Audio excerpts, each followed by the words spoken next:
안녕하세요. 커피앤톡입니다. 오늘도 와주셔서 감사드리고요. 바로 사연 읽어보겠습니다. 안녕하세요. 저는 30대 후반 평범한 주부입니다. 저를 어떤 사람이라고 소개를 해야 하나 한참 고민을 했는데 어느덧 40줄에 다가오는데도 저를 수식할 만한 이렇다 할 말이 없더라고요. 그야말로 평범하게 아이 키우면서 행복을 느끼고 사는 사람입니다. 저는 한 3년 전부터 정기적으로 후원하고 있는 보육원이 있어요. 이제 사는데 좀 여유도 생기고 해서 저보다 도움이 필요한 어린 친구들을 조금이라도 도와주고 싶은 마음에서 시작한 일이랍니다. 제가 덕을 많이 쌓아둬야 우리 아이한테도 좋은 일이 생기지 않을까 하는 조금의 욕심을 더해서요. 그곳에 있는 아이들을 보면 어쩜 저렇게나 해맑고 빛이 나는지 모르겠어요. 저런 반짝거리는 아이들에게도 이곳에 오게 된 저마다의 사정이 있는 것이겠죠. 그래서 그런지 보육원에 가면 기분이 좋으면서도 한편으로는 마음 한켠이 아려와요. 아무래도 저 또한 어렸을 때 집안의 사정 때문에 부모님과 함께 지내지 못한 시간이 길었는데 그런 기억 때문에 보육원 아이들한테 마음이 더 쓰이는 것 같아요. 저는 태어났을 때부터 부족함 없는 집에서 여유롭게 자란 편이었어요. 아버지가 사업을 하셨는데 불황에도 혼자서 굳굳하게 살아남으신 안정적이고 탄탄한 기업이었죠. 어릴 적 제 사진첩을 열어보면 그 당시에 가족끼리 해외여행을 가서 찍은 사진이 한두 장이 아니었으니까요. 진짜 말 그대로 공주님이었어요. 비행기 타는 것을 유난히 좋아했던 저와 저희 언니 때문에 부모님은 두 자매를 데리고 시간이 날 때면 여행을 자주 데리고 다녀주셨거든요. 저희 언니는 초등학생 때이고 저는 너무 어릴 적이라 기억이 선명하지는 않지만 그래도 사진으로나마 그런 추억을 남겨주셔서 얼마나 감사한지 모른답니다. 부모님께 받는 그런 사랑들이 너무나도 당연해서 감사한 줄 모르고 살았어요. 하긴 초등학교도 가지 않은 꼬맹이가 뭘 알겠어요. 잘 먹고 건강하기만 하면 부모님께는 그게 효도인 시절이니까요. 그러다 제가 초등학교에 입학하기 거의 직전에 저희 집에 큰 난리가 나게 된 거예요. 아버지의 사업에 큰 위기가 닥친 것이었죠. 굵직한 국가적 위기에도 큰 고비 없이 잘 넘어가면서 탄탄한 사업을 유지해 오셨는데 사업 파트너를 잘못 만나는 바람에 풍파가 들이닥친 겁니다. 밀린 대금을 한 푼도 받지 못하고 완전히 폐업하기 직전까지 간 거예요. 그 이후의 삶은 완전히 뒤바뀌어 버렸어요. 하루가 멀다 하고 새벽부터 저희 집으로 빚을 받으러 오는 사람들 때문에 잠을 이룰 수도 없게 되었거든요. 어린 나이에 얼마나 무서웠는지 몰라요. 빚 받으러 온 사람들은 저희 집 문을 두드리고 욕을 하고 소리를 지르는 통에 언니랑 이불을 뒤집어 쓰고 꼭 끌어안고 있는 나날들이었죠. 소리내울 수도 없어서 숨죽여 눈물을 흘리던 기억이 생생하네요.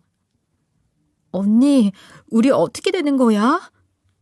나도 모르겠어. 근데 엄마가 잘 해결해 주실 거야. 너무 걱정하지 마. 어리기만 한 저희 자매는 서로에게 의지를 할 수밖에 없었어요. 아버지의 사업이 한순간에 무너지면서 저희 부모님은 처음으로 싸우는 모습을 보이기도 하셨어요. 한없이 다정하고 사이가 좋은 두 분이셨는데 그렇게 큰 소리를 내는 것 자체를 처음 봤었죠. 새벽마다 찾아오는 채권자들보다도 부모님이 싸우시는 게 더 무서웠답니다. 결국 부모님은 빚을 처리하기 위해 각자 흩어져서 돈을 벌러 떠나시게 되었어요. 다 같이 있는 게 사실상 불가능하기도 했고 이런 꼴을 보이는 게 저희 자매에게도 좋을 게 없다고 여기셨을 겁니다. 그 때문에 저와 저희 언니는 각자 외가댁과 친가로 보내지게 되었어요. 저는 할머니 댁으로 가게 되었죠. 저희 할머니께서는 대학가 근처에서 하숙집을 하셨는데 할아버지와 함께 운영하시던 하숙집이었어요. 할아버지가 돌아가신 이후에는 하숙집을 접으려 하셨지만 아이들과 학생들을 너무나도 좋아하셨던 할머니는 쉽게 접을 수 없으셨죠. 내 손주 같은 아이들에게서 얻는 힘이 또 많으셨던 겁니다. 또 할머니는 워낙 음식 솜씨가 좋으셨어요. 그래서 젊은 시절에는 오랜 시간 식당을 운영하시기도 했었죠. 하숙집인데 고향집처럼 밥도 잘 나오고 진짜 친자식처럼 학생들을 살뜰하게 챙겨준다는 소문이 나서 하숙집엔 항상 사람들로 붐볐어요. 요즘 어린 친구들은 잘 모를 수도 있지만 그 시절에는 서로 옆방에 지내면서도 교류를 하고 사람 사는 냄새가 많이 났답니다. 하숙집에 사는 사람들만 10명이 넘었으니 대식구 같기도 하고 북적북적한 게 참 좋았어요. 또 그 안에 있는 언니 오빠들이 저를 워낙 친동생처럼 잘 대해주고 하니까 할머니 댁에서 사는 삶에 빨리 적응할 수 있었던 것 같아요. 하숙집에 살던 언니 오빠들은 나중에 학교를 졸업하고도 할머니께 인사를 오는 경우가 많았어요. 그래서 한참 어릴 때는 할머니가 학교 선생님인 줄 알기도 했었다니까요. 할머니는 손이 또 얼마나 크셨는지 한 번 음식을 만드시면 조금 만드시는 법이 없으셨어요. 김밥이라도 싸는 날이면 하숙집 언니 오빠들 손에 김밥을 대여섯 줄씩 쥐어주면서 이렇게 말씀을 하셨다니까요. 이거 가져가서 학교에 친구들이랑 나눠 먹어. 밖에서 밥 사 먹느라 돈 쓰지 말고. 제가 그런 걸 보고 자라서 그런지 지금의 저는 동네에서 손 큰 아줌마로도 유명합니다. 한 번 음식을 하면 남더라도 10인분은 만드는 것 같아요. 동네에 사는 친구들이랑 나눠 먹는 재미로 그렇게 많이 만드는데 그런 데서 살아가는 소소한 행복함을 느끼거든요. 그런데 할머니 댁에서 사는 게 처음부터 쉬웠던 건 아니었어요. 갑작스럽게 가족들이랑 전부 떨어져서 살아야 했고 또 확 바뀌어버린 환경 때문에 적응을 쉽게 하지는 못했었거든요. 그런 저의 불안한 마음은 야뇨증으로 이어졌었죠. 자다가 작은 소음만 들려도 빚쟁이들이 소리를 지르던 그날 밤이 생각이 나서 이불에 실내를 해버리는 일이 많았어요. 그것 때문에 할머니께 자주 혼나기도 했는데 어린아이가 그 트라우마를 혼자 이겨내기엔 너무 큰 충격이었나 봐요. 하숙집 언니 오빠들 도움으로 몇 번 할머니께 혼날 위기를 넘기는 일들도 있었어요. 다들 돌아가면서 저를 돌봐주셨거든요. 피 한 방울 섞이지 않았지만 그런 따뜻한 온정을 느낄 수 있었던 시절이었답니다. 할머니는 지금도 너를 업어 키운 언니 오빠들이 한둘이 아니라는 말씀을 자주 하세요. 아무튼 저는 어린 시절 할머니와 하숙집 식구들 덕분에 외로움을 느끼지 못하고 잘 자랐던 것 같아요. 집안의 힘든 사정도 금방 잊을 수 있었고요. 그 중에서도 저랑 가장 긴 시간을 함께 했었던 건 삼촌이었어요. 하숙집 식구들 중에서 나이가 가장 많아서 제가 삼촌으로 부르던 분이었어요. 삼촌은 재수할 때부터 하숙집에 살기 시작해서 학교를 다니고 군대를 가고 졸업을 한 이후까지도 하숙집에 쭉 살았었죠. 할머니는 장난스레 제발 나가서 지내라고 해도 장가 갈 때까지 여기 붙어 있을 거라고 하는 넉살 좋은 큰오빠 같은 분이었어요. 언니 오빠들 사이에서는 큰형님으로 불리고 저에게는 삼촌으로 불리면서 저희 집에서 가장 오랜 시간을 함께한 분이었답니다. 진짜 친오빠처럼 저한테 짓궂은 장난도 많이 치지만 아르바이트에서 월급이라도 받아오면 저 먹으라고 과자를 한 꾸러미 사다 주는 그런 정 많은 왕 오빠였어요. 어릴 때 이불에 실내를 하고 할머니께 혼날까봐 이불을 들고 밖으로 도망을 나간 적이 있었거든요. 그때 삼촌이 이불을 대신 빨아줘서 위기를 넘기기도 했었답니다. 이 이후로 저를 오줌 싸개라고 놀려서 문제긴 했지만요. 그 정도로 저희는 참 친했어요. 한참 예민하던 중학교 시절에도 삼촌이랑은 속내를 털어놓으면서 이런저런 이야기들을 많이 할 수 있었거든요. 전공이 심리학과였던 삼촌은 다른 사람 이야기를 참 잘 들어주었거든요. 삼촌은 저희 집 사정 이야기를 들으면서 자기도 어릴 적에 부모님이랑 떨어져 살았던 이야기를 해주면서 제게 힘이 되어주었답니다. 나도 한 10살이었나? 그쯤에 집에 물난리가 나서 외삼촌 댁에 얹혀서 살았었거든. 근데 우리 외삼촌이 성질머리가 보통이 아니셨어.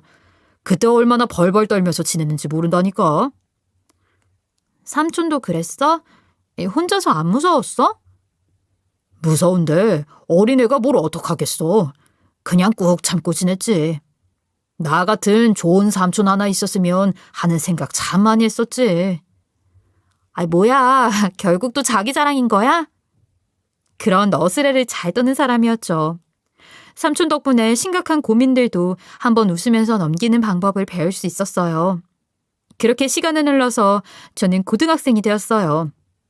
그때까지도 할머니 댁에서 지내고 있었죠. 엄마는 구미의 공단에서 일을 하고 계셔서 분기별로 1년에 한 두어 번 보는 게 전부였고 언니와는 방학 때나 한 번씩 보면서 지냈어요. 아빠는 일을 하러 중동에 나가셨기에 못 만나도 좋은 일 다치지만 않으셨으면 하는 마음으로 살고 있었어요. 무소식이 희소식이라는 말은 저희 가족을 두고 하는 말이었죠. 그러다 고등학교 3학년에 진학을 앞둔 어느 날이었어요. 흩어져 있던 저희 가족들이 다시 모여서 살게 된 겁니다. 너무 꿈만 같았어요. 가족들이 이렇게 다시 모여서 살게 될 거라고는 생각지도 못했었거든요. 아버지는 사업 실패로 인해서 아직 재기하시지는 못한 상황이었지만 그래도 더 이상 빚쟁이들에게 쫓기지는 않을 수 있었기에 저희들을 다시 불러오신 거였죠. 아무리 가난하게 지낼지언정 가족들이랑 다 같이 모여 산다는 사실 하나만으로도 너무 기뻤어요. 그 무렵 사실 저는 대학을 가고 싶은 마음이 있었지만 친언니는 제게 말하더라고요. 우리가 지금 대학 가서 공부하는 것보다도 손 하나를 더 보태서 엄마 아빠한테 도움이 되는 게 더 중요한 것 같아. 그래서 나도 곧장 취업한 거고 우선은 우리 살 길 먼저 찾아보고 그 이후에 공부를 하든지 하자. 안 그러면 우리 다시 또 떨어져 살아야 할지도 몰라. 일단 우리가 다시 헤어지지 않는 길은 취업뿐인 것 같아. 언니 말이 맞다고 생각해. 내가 지금 내 욕심 채우자고 공부할 때가 아니긴 하지. 그렇게 저는 취업 전선에 뛰어들게 되었어요. 고등학교밖에 나오지 못한 제가 어디에서 일을 할 수 있을까 싶었죠.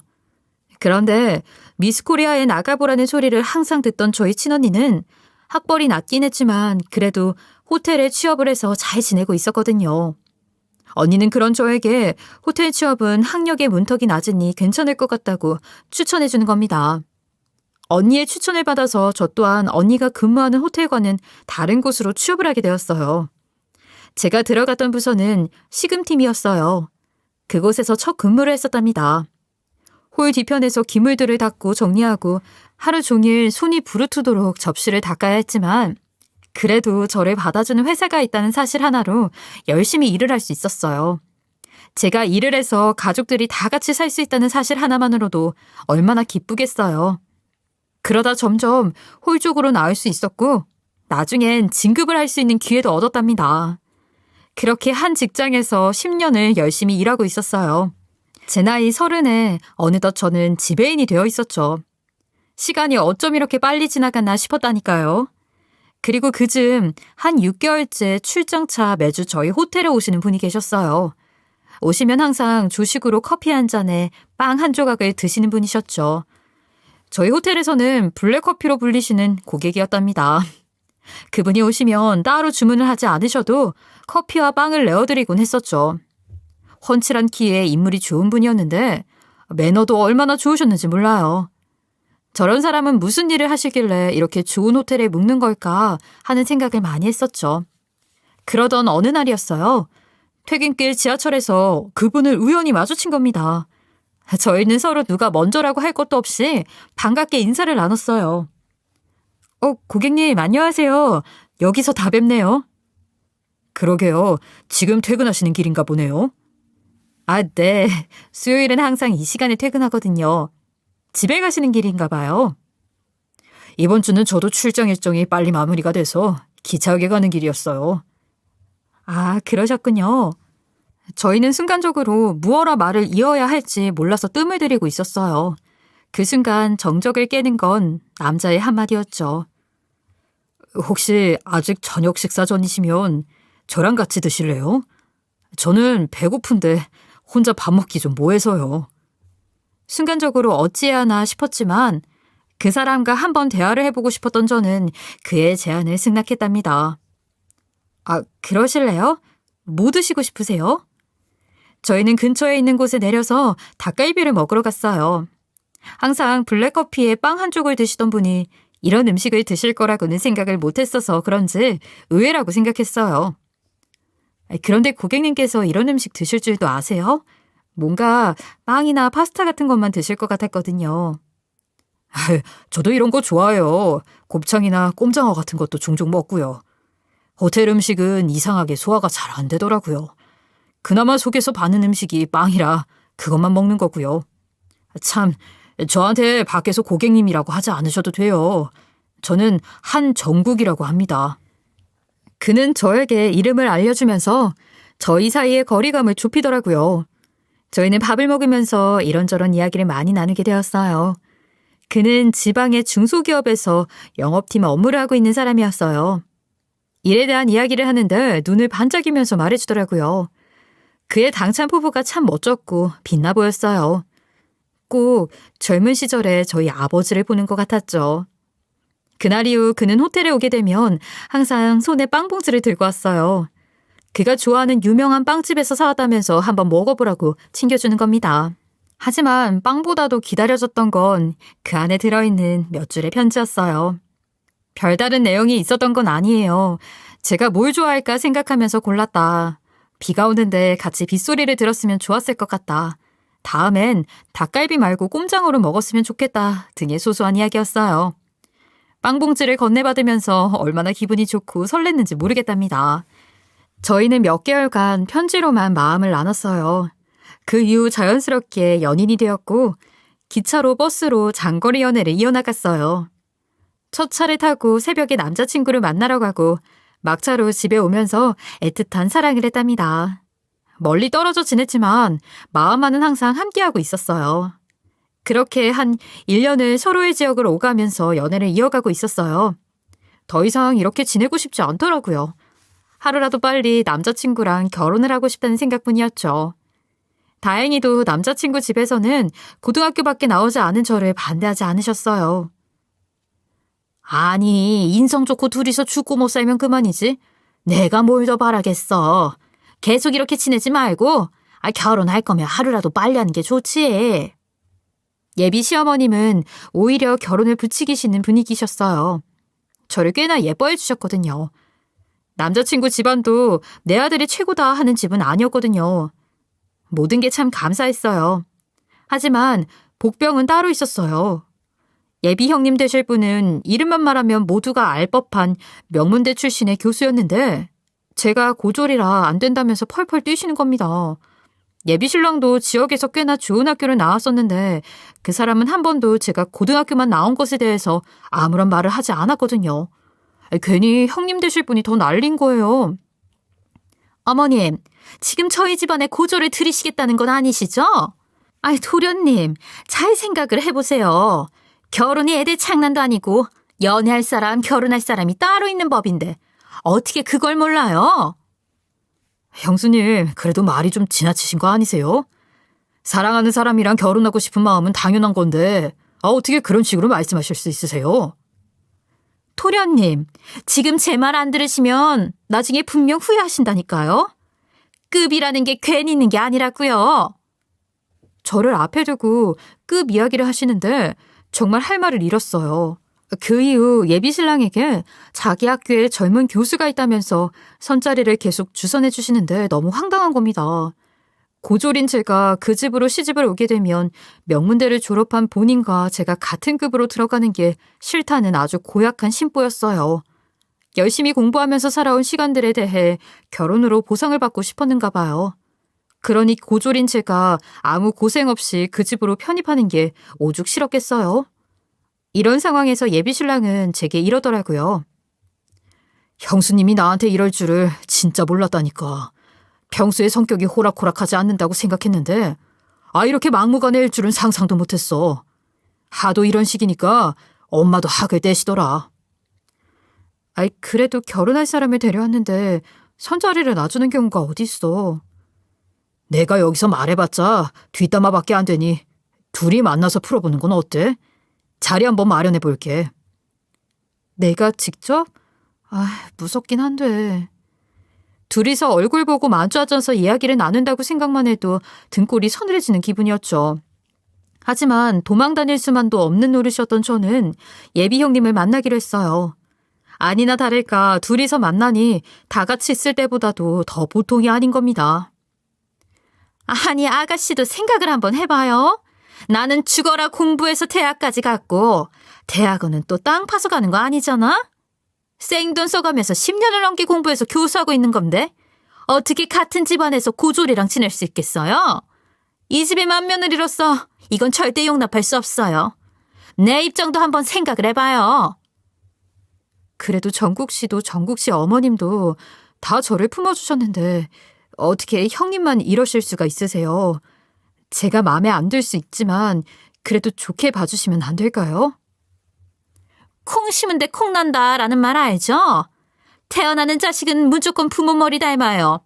집안이 특출난 것도 아니고 외모가 봐줄 만한 것도 아니고 공부 쪽은 이미 글러먹은 건 본인이 더 잘할 테고요. 보아하니 딴 따라도 못 시킬 것 같은데 이 집에서 그쪽 받아줘야 할 이유가 딱히 없지 않나요? 그렇긴 하지만 결혼하는 사람들이 괜히 조건 맞춰가면서 사람 만나는 거 아니에요. 다 그럴 만한 이유가 있는 거라니까. 도련님도 살다 보면 그때 내 말을 들었어야 하는데 싶을 거예요. 아가씨도 마찬가지고. 다른 조건 맞는 사람 찾아봐요. 어머님이 마음이 여리셔서 이런 말씀 못하세요? 그래서 내가 대신 하는 거고. 제가 그렇게 마음에 들지 않으세요? 솔직히 고졸 주제에 어디서 감히 이런 집에 들어올 생각을 하는 건지 모르겠어요. 결혼이라는 게 식장 들어갈 때까지 절대 할 수가 없는 노릇이고 저는 끝까지 도련님한테 다른 선전이 나줄 거예요. 괜한 오기 부리지 말아요. 제가 할 말은 이게 전부예요. 더 험한 꼴 보기 전에 관둬요. 아니 1초도 쉬지 않고 저를 있는 힘껏 깎아내리는 통에 정신이 혼미해지는 기분이었어요. 제가 고졸이기는 해도 제 밥벌이는 잘하고 있었고 꿀릴 건 전혀 없었는데 예비 형님의 생각은 전혀 아니었죠. 잘 풀어보려고 나온 자리였지만 풀어보기는커녕 엉킨 실타래를 더 엉망으로 만들기만 할 뿐이었답니다. 예비 형님은 자리를 떠나고 저는 그녀가 떠난 자리에서 허탈한 마음을 안고 멍하니 앉아 있었어요. 그러다 앞 테이블에 앉아있는 남자와 눈이 마주쳤는데 저를 향해서 저벅저벅 걸어오는 겁니다. 그러더니 저에게 이러는 거예요. 오줌 싸게 맞지? 저는 너무 놀라서 남자의 얼굴을 뚫어져라 쳐다봤어요. 남자는 하숙집에서 저와 가장 친했던 삼촌이었던 거예요. 얼마나 놀랐나 몰라요. 고등학교 때 가족들이 갑작스럽게 모여 살게 되면서 저는 할머니 집을 떠나게 되었고 그 이후 삼촌과는 만날 일이 아예 없었거든요. 종종 삼촌은 어떻게 살고 있을지 궁금하다고 생각했는데 이렇게 여기서 다시 만나게 되었더라고요. 저는 너무 반가운 마음에 손을 붙잡고 이런저런 이야기를 나눴어요. 이야, 내가 살다 보니까 오줌 싸개였던 네가 30이 넘는 걸 다 보게 되네. 너는 얼굴이 진짜 그대로다. 여전히 못생겼어. 으이구, 너스레 떠는 거 보니까 삼촌도 여전하다. 근데 어떻게 여기서 다시 만나게 된 거야? 세상 참 좁다니까. 일 때문에 여기 왔다가 커피 한잔하면서 쉬고 있었어. 너 그때 이불에 오줌 싸고 할머니한테 혼날까봐 새벽에 이불 들고 도망가던 거 나랑 딱 마주쳤던 거 기억하지? 설마 요즘은 안 그러겠지? 아유 삼촌, 내가 지금 몇 살인데 아직도 이불에 오줌 싸겠어. 못 살아 진짜. 그래, 지금까지 그러면 안 되겠지. 내가 네 오줌 싼 이불 빨아준 것만 해도 한 3번은 될 거야. 그치? 삼촌, 제발 그런 건 잊어주면 안 될까? 나이가 들었어도 장난기 많고 동생 놀리는 거 좋아하는 건 여전하더라고요. 학생이던 그때도 인상이 참 좋았는데 삼촌은 나이가 들어서도 여전히 푸근한 인상이었어요. 피 한 방울 섞이지 않은 남이었지만 삼촌을 보는 순간 오늘 이곳에 있었던 일이 생각나서 순간 울컥하더라고요. 하지만 오랜만에 만나서 갑자기 눈물 흘리는 모습을 보이고 싶지 않았던 저는 허벅지를 찌르면서 눈물을 참았어요. 삼촌은 이런 제게 말하더라고요. 엄마 보고 싶어서 맨날 울고 짜고 하던 꼬맹이가 언제 이렇게 컸는지 몰라. 잘 큰 거 보니까 너무 좋다 내 동생. 이렇게 만난 것도 참 인연이다 우리.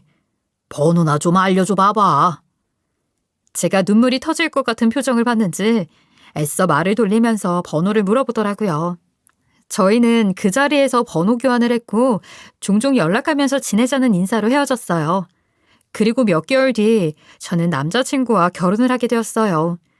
남자친구가 강력하게 결혼을 밀어붙였기 때문에 가능한 일이었어요.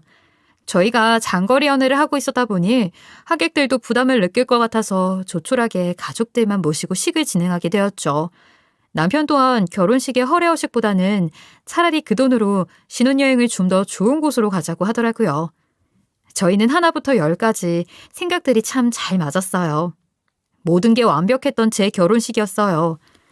단 하나만 빼고요. 경사스러운 날마저 형님은 안 입고 온 태도로 일관했답니다. 그날도 다리를 꼬고 앉아서 핸드폰만 쳐다보고 있는 거예요. 자기 딸이 옆에서 쳐다보고 있었는데 애가 뭘 보고 배울까 싶었죠. 많이 배우는 것도 중요하지만 그 전에 사람이 먼저 되는 게 중요하다는 생각을 속으로 했어요. 시아버님은 집에 새로운 식구가 들어왔다면서 저희를 앉혀놓고 이런저런 이야기들을 이어가셨어요. 우리 집에 이렇게 새 식구가 들어왔으니 주님의 축복 아래 아버지로서 한마디 하자면 두 사람이 서로를 믿고 따라줘야 한다는 거야. 잘 알겠지? 네, 아버님 명심하겠습니다. 아버지, 물론이죠. 제가 이 사람한테 배울 게 많아요. 그래서 결혼한 거고요. 정말 배울 게 많은 게 확실해요? 아니, 나는 정말 궁금해서 그래요. 그나저나 아버님, 나중에 재산 물려주실 때 학벌 좋은 손자한테 몰아서 주는 거 어때요? 이런 건 경쟁이 붙어야 다들 정신 바짝 차리고 눈에 불 붙여서 공부하거든요. 안 그래, 동서? 동서도 얼른 애부터 낳아. 자식으로나마 학벌 콤플렉스 풀어야지. 아휴, 저희 안 그래도 아이부터 가질 생각이었어요. 근데 애들은 무조건 부모 머리 따라가는데 박사 부모 이길 수 있으려나 모르겠다. 그 오만함이 가득한 말투에 오만 정이 다 떨어졌다니까요. 고졸인 제 머리로는 박사까지 나온 본인을 절대 따라올 수 없다는 그 오만 방자함에 정말 학을 뗐어요. 시댁 식구들이 모여있는 자리에서 저의 학벌이 보잘것없다는 걸 확인시켜주고 싶어서 안달이 나 있는 겁니다. 행복해야 하기만 할 결혼식에서 너무 불쾌하고 기분이 나빴어요. 테이블 아래로 남편이 손을 꾹 잡으면서 참으라는 눈치를 주더군요. 괜히 이런 날 얼굴 붉히지 말자는 뜻이었죠. 이런 인간이랑은 상종도 하지 않는 게 정신건강에 이득이라는 생각으로 그저 꾹 참고 있었어요. 어차피 명절이랑 제사 때나 보면 끝이니까요. 그래도 신혼여행은 기분 좋게 잘 다녀왔어요. 신혼여행을 다녀오고 얼마 지났을 때였어요. 삼촌에게 연락이 온 거예요. 그래, 신혼여행은 재미나게 잘 다녀온 거야? 그럼 삼촌 전화 줘서 너무 고마워. 덕분에 잘 다녀온 것 같아. 에이, 당연히 결혼식에 갈 생각이었는데 네가 초대를 안 해줘서 조금 서운했다. 미안해 삼촌. 남편이랑 가족끼리만 하자고 정하는 바람에 그랬어. 할머니가 안 그래도 삼촌 얘기하시더라. 삼촌 많이 보고 싶으시다고. 그럼 한번 찾아뵈어야겠네. 그 전에 우리 둘이도 한번 만나자. 내가 네 축의금은 그래도 직접 전달해주고 싶거든. 할머니 드리려고 영양제 좋은 걸로 사놨기도 했고. 삼촌한테 그 돈을 받아도 되는 건가 싶어. 초대하지도 못했는데 말이야. 동생이 결혼했는데 삼촌이 돼서 입을 싹 닫는 거 봤어? 잔말 말고 내일 3시까지 우리 학교로 와.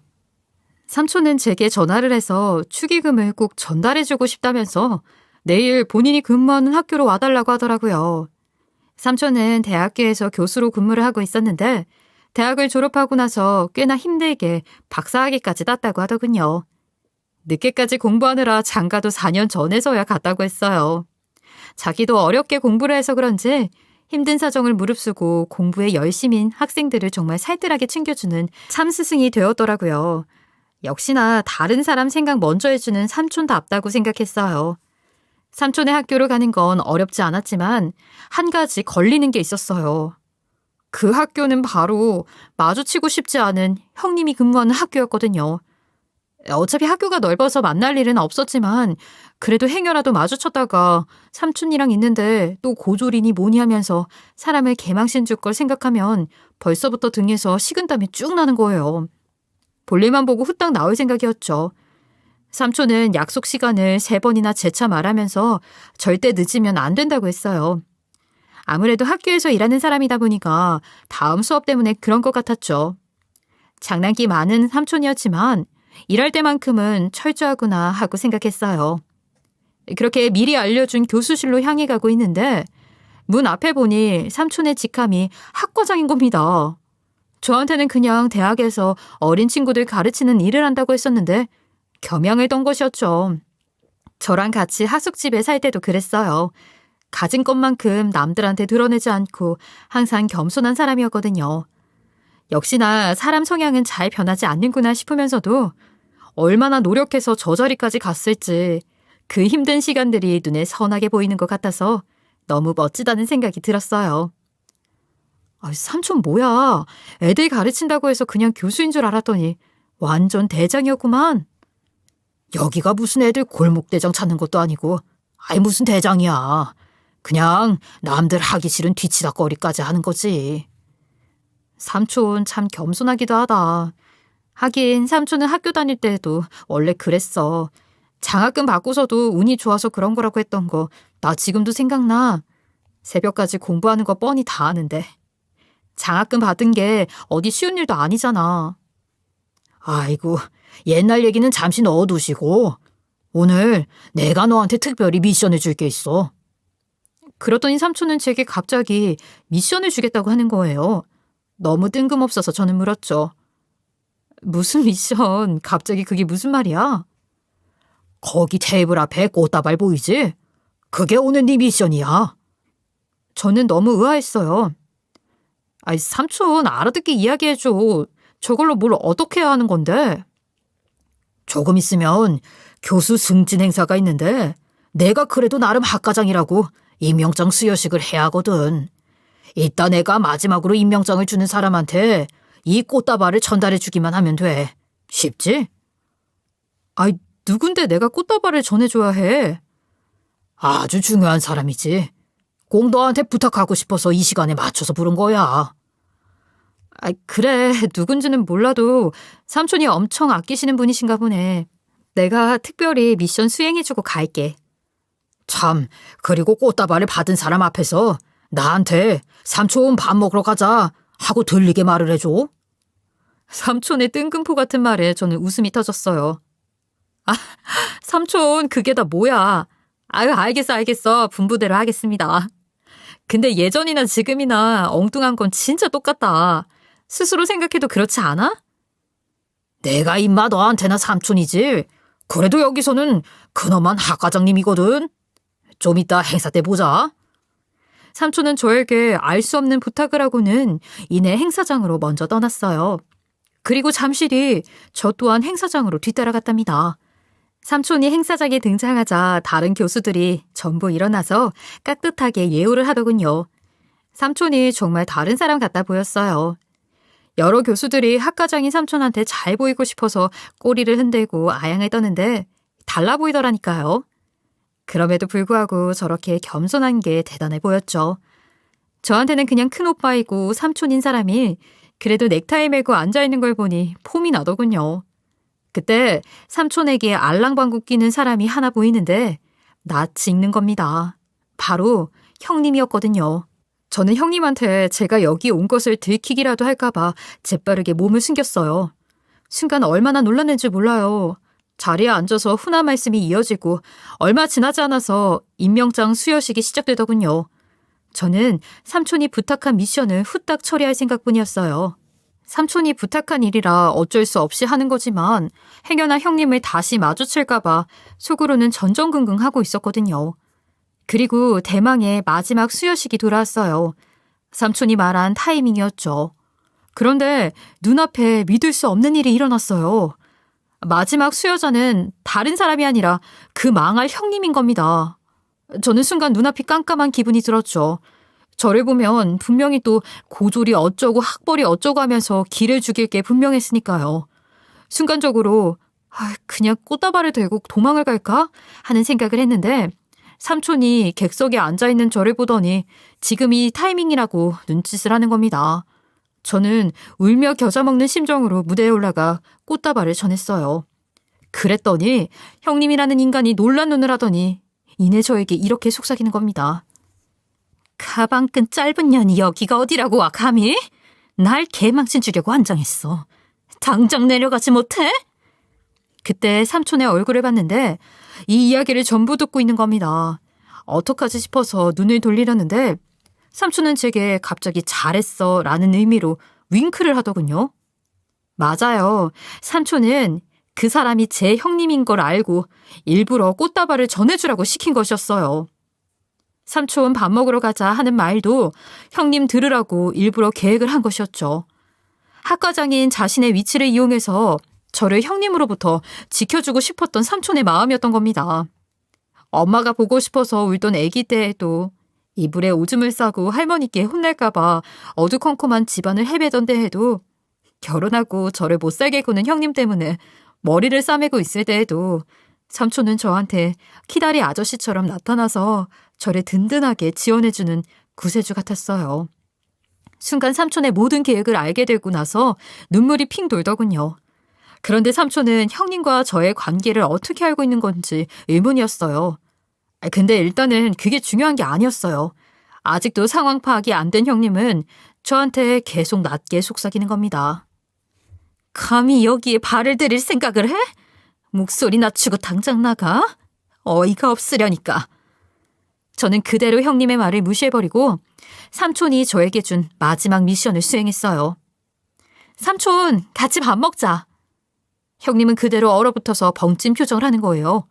순간 그 표정에 웃음이 터질 뻔했는데 우리의 미션 수행을 위해서 꾹 참았답니다. 여기서 더 웃긴 건 삼촌도 아예 모른 척을 하고 저에게 형님에게 말을 하는 거예요. 아, 박윤희 교수, 우리 은정이랑 두 분이 아는 사이예요? 아, 네, 학과장님. 저희 동서입니다. 그런데 학과장님이 저희 동서는 어떻게...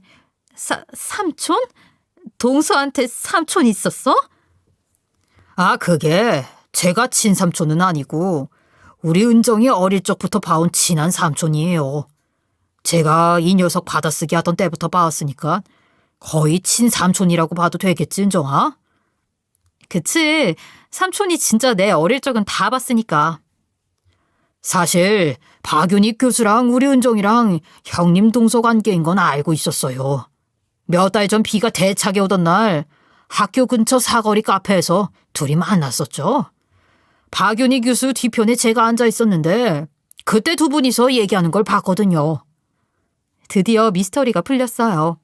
삼촌은 저를 우연히 만났던 그날 저와 형님이 하던 이야기를 모두 듣고 있었고 두고두고 갚아줘야겠다고 생각을 하고 있었던 겁니다. 삼촌의 말에 형님은 당황을 하더니 눈 밑까지 파르르 떨고 있더라고요. 삼촌, 그날 전부 보고 듣고 있었구나. 맞아. 이분이 내가 고졸이라고 반대했던 그 형님이셔. 형님은 제게 조용히 하라는 눈빛을 주는 겁니다. 상황이 이렇게 됐는데도 정신을 못 차리는 모양이었어요. 그래서 저는 이제라도 정신을 똑바로 차리라는 뜻으로 한마디 했어요. 형님, 벼가 익을수록 고개를 숙여야 하는데 그렇지 못하면 절대 더 높은 자리로 올라갈 수가 없어요. 아무리 많이 배우면 뭐예요. 제일 중요한 걸 모르는데. 그러자 형님은 다급한 목소리로 삼촌에게 말하는 거예요. 학과장님, 정말 죄송합니다. 제가 동서한테 한 말은 그런 뜻이 아니었고 이걸로 제 친급에 문제가 생기는 건 아니겠죠? 정말 죄송합니다. 두 분이 아는 사이인 줄 알았더라면 그러지 않았을 텐데요. 박윤희 교수, 지금 그게 중요한 게 아닌데 아직도 잘 모르나 봐요. 은정이가 나랑 친한 사이인 걸 알면 그러지 않아야 하는 게 아니라 은정이가 누구랑 친하던 아무 상관없이 원래 그런 행동을 하면 안 되는 겁니다. 배울 만큼 배우고 아실 만큼 아시는 분이 어떻게 그러시나 모르겠네요. 진급은 교수의 실적이나 학생들의 평가 같은 것들도 중요하지만 개인의 인성 또한 배제할 수 없는 부분이라는 건 교수 본인도 잘 알고 있을 거라고 생각합니다. 제 대답이 충분했지요. 저 학과장님, 저한테 한 번만 기회를 주시면. 형님이 그렇게 간절하게 애원하는 모습을 처음 보았어요. 얼마나 웃음이 나오던지요. 똥마려운 강아지처럼 몸을 가만히 있지 못하고 안절부절하는데 카메라에 담아놓고 싶었다니까요. 이번엔 저도 웃음을 참지 않았어요. 시원하게 비웃음을 날려줬죠. 번번이 저를 고졸이라고 무시하면서 어디에선가 저를 비웃던 그 모습 그대로 갚아줬답니다. 그랬더니 정신 못 차리고 또 저를 흘겨보는 거예요. 그러자 삼촌은 눈치를 보고 있는 형님을 뒤로 하고 나가자고 하더군요.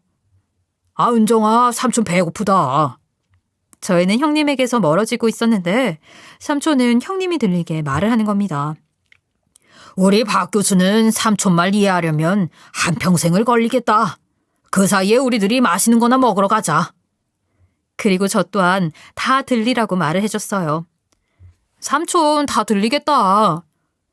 제대로 못 배워서 그래. 앞으로 무슨 일 있으면 삼촌한테 바로 말해. 오늘보다 더 크게 혼내줄 테니까. 알았지, 내 동생? 얼마나 통쾌했는지 모르겠다니까요. 그동안의 소가리를 한 번에 날려버릴 수 있었어요. 저는 오늘 있었던 일들을 남편에게 전부 말했어요. 남편은 박장대소를 하고 웃더라고요. 진짜 그런 일이 있었어? 형수 표정 안 봐도 정말 비디오다. 당신한테 그런 귀인이 있는 줄은 몰랐는데 다음에 내가 식사라도 한번 대접해야겠어. 우리 여보 기 좀 폈겠는데? 말도 마. 그리고 삼촌이 축의는 또 얼마나 많이 해주셨는지 알아? 안 그래도 삼촌이 다음 주에 자기 집에 한번 놀러 오라고 하더라고. 사모님이 맛있는 거 해주신대. 이야, 요즘 같은 각박한 세상에 그런 대인배가 다 있으시구나. 너무 좋지. 남편이랑 그날이던 일을 얘기하면서 한참 동안 배를 잡고 웃었네요. 그리고 더 대단한 건 그 이후로 형님의 태도가 변했다는 거였어요. 형님은 그냥 충격이 컸는지 제 앞에서 말을 가려하기 시작한 겁니다. 원래 같았으면 고졸이 학력이 어쩌고 저쩌고 하면서 사람 속을 박박 긁고 있을 양반이 그런 말을 하지 않더군요. 드디어 사람이 되어가나 싶었어요. 그리고 한 번은 저한테 그러더군요. 저 동서, 내가 염치가 없는 건 알고 있는데 그래도 혹시나 해서 하는 말인데 하 과장님이랑 자리 한번 마련해주면 안 될까? 그리고 하 과장님한테 나에 대해 좋게 얘기 좀 해줄 수 있나 싶은데 어려운 부탁인 거 아는데 그래도 부탁할 곳이 동서밖에 없네. 어떻게 안 될까? 저는 그 말을 듣고 코웃음을 치면서 말했어요. 아니 그렇게 좋은 학벌로 왜 저한테 그런 아쉬운 소리를 하시는 거예요? 형님 졸업장 좋은 거 가지고 계시잖아요. 저한테 이러지 마시고 좋은 수업으로 승부 보시는 게 빠르실 겁니다. 속으로 부글부글하고 있는 그 얼굴을 보는 재미로 살았어요. 얼마나 짜릿한지 겪어보지 않은 사람은 절대 알 수 없다니까요. 속으로는 너무 열받았지만 제 눈치 보느라 화도 못 내고요. 그 이후로도 저한테 대접이라도 하듯이 명절마다 한우며 전복 같은 좋은 선물을 보내오더라고요. 덕분에 남편이랑 둘이서 맛있게 포식했네요. 삼촌 덕분에 완전히 전세가 역전된 나날들을 보낼 수 있었답니다. 기분도 좋고 컨디션도 좋아서 그런지 저는 얼마 지나지 않아서 임신을 할 수 있었어요. 삼촌과 삼촌의 사모님은 제게 임산부한테 좋다는 것을 어찌나 바리바리 챙겨주셨는지 몰라요. 덕분에 건강한 아이도 출산할 수 있었죠. 지금은 시간이 흘러서 이제 곧 제 아이가 초등학교에 들어가게 되었어요. 자랑은 아니지만 제 아이는 5살 때부터 영재 소리 들으면서 지금 영재 교육원에 다니고 있거든요. 형님이 이 소식을 듣고 얼마나 배 아파했는지 몰라요. 왜냐면 본인의 그 대단한 교수 머리를 물려받은 아이는 반에서 거의 꼴등만 하고 있거든요. 고졸머리 물려받은 우리 아이가 영재 소리를 들으니 배 아플 법도 하죠. 결혼할 때만 해도 앞으로 계속 이렇게 살면 어쩌나 하는 생각에 마음이 무거웠는데 어느새 제가 주도권을 잡고 흔들면서 살고 있더라고요. 이래서 인생사는 세옹지마라고 하는가 봐요. 길고 짧은 건 대봐야 아는 법이라는 것을 깨달은 시간들이었답니다. 가을의 정점에 다가가고 있는 지금 저의 긴 인생 이야기 들어주셔서 감사합니다. 지금까지 커피앤톡이었습니다. 오늘도 끝까지 함께 해주셔서 감사하고요. 다음 영상으로 또 찾아뵙겠습니다.